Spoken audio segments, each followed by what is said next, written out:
আগের ভিডিওতে যে মাছটা ভেজেছিলাম ওই মাছটা এই ভিডিওতে রান্না করে দেখাবো। ফুলকপি, আলু, মাছ, টমেটো দিয়ে রান্না করব। তার জন্য আমি কড়া বসিয়ে দিয়ে তেল দিয়ে দিয়েছিলাম, তেল দিয়ে পেঁয়াজ দিয়ে দিয়েছি, পেঁয়াজ দেওয়ার পর আদা রসুন একটু দিয়ে দিয়েছি, দিয়ে ভালো করে নাড়াচাড়া করে আমি সব রকম মশলা দিয়ে দিয়েছি। মশলা দিয়ে ফুলকপিটা দিয়ে ভালো করে কষিয়ে নেব। কষা হয়ে গেলে জলটা ঢেলে দেবো, জল ঢালা হয়ে গেলে আমি আলু দিয়ে দেবো। আলুটা দিয়ে নেড়ে ছেড়ে তারপর টমেটো দিয়ে ভালো করে এটাকে সেদ্ধ করে নেব। সেদ্ধ হয়ে আসলে শেষে আমি মাছ দিয়ে দেব। মাছ দিয়ে ভালো করে ফুটে আসলে তরকারিটা যখন হয়ে যাবে আমি ধনেপাতা দিয়ে রেডি করে নেব। এদিকে আমার রান্না কমপ্লিট। এরপর আমি একটু ভালো করে এটাকে ডেকোরেশন করে নেব।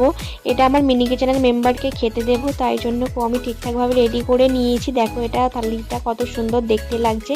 তারপর ও তো ফুলকপি খাবে না, তাই ওকে দিলাম না, ওই মাছ দিয়েই খেলো।